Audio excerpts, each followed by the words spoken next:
PDP ഒരു വർഗീയ party എന്ന് പറയാം, അതെ, അല്ലെങ്കിൽ മറ്റേ SDPI വർഗീയ പാർട്ടിയാണ്.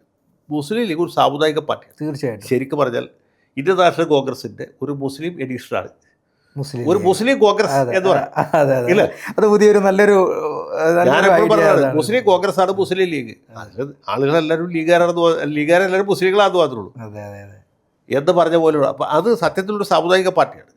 ഒരു സമുദായത്തിന്റെ ഉന്നമനത്തിന് വേണ്ടി പ്രവർത്തിക്കുന്നു. മറ്റു സമുദായങ്ങൾക്ക് എതിരാണെന്നോ മറ്റുള്ളവർ ഇല്ലായ്മയാണെന്നുള്ള അഭിപ്രായം അങ്ങനെ ചെയ്തിട്ടില്ലല്ലോ. ഇല്ല ചെയ്തത്. അങ്ങനെ എന്തെങ്കിലും ഒരു സാറിന്റെ ഇത്രയും കാലത്തെ പാരമ്പര്യം വെച്ച് സാറിന് ഈ രാഷ്ട്രീയം കൃത്യമായിട്ട് വീക്ഷിക്കുന്ന ഒരു വ്യക്തി മുസ്ലിം അങ്ങനെ ചെയ്തിട്ടുണ്ട് എന്ന് മാത്രമല്ല, ഞാൻ വേറൊരു കാര്യം പറയാം.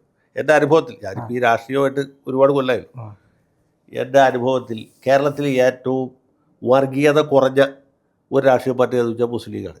കാരണം അതിൽ മുസ്ലിങ്ങൾ മാത്രമല്ലേ ഉള്ളൂ. തമ്മിലടിയല്ല. നേരെ പഠിച്ച് കോൺഗ്രസിലോ മാർക്സിസ്റ്റ് പാർട്ടിയിലോ കിടക്കി പൊരുത്തൻ മറ്റവൻ നോക്കട്ടെ, അവൻ നായരായതുകൊണ്ടാണ്, ഇവൻ ചോരായതുകൊണ്ടാണ്, മറ്റവൻ മാപ്പിളയായതുകൊണ്ടാണ്, അപ്പോൾ ക്രിസ്ത്യാനികളിൽ അവരൊക്കെ ചെയ്യുള്ളൂ എന്ന് വലിയ സിദ്ധാന്തം പറഞ്ഞ ആൾക്കാരെ കണ്ടില്ല. മനസ്സിലായോ? സ്റ്റേജിൽ കയറിയത് പിന്നെ കംപ്ലീറ്റ് മതനിരപേക്ഷതയും സെക്കുലറിസവും തേങ്ങ മാങ്ങയൊക്കെ പറയുന്നവരാണ്. പക്ഷെ പുറത്തൊക്കെ ഇട്ടവൻ പറഞ്ഞു ഇവൻ അതിന്റെ ആളാ, കള്ള കാക്ക, ഇവരൊന്ന് കുടിക്കാൻ വിശ്വസിക്കുന്നത് എന്താ നമ്മളോട് പറയും. മനസ്സിലായി?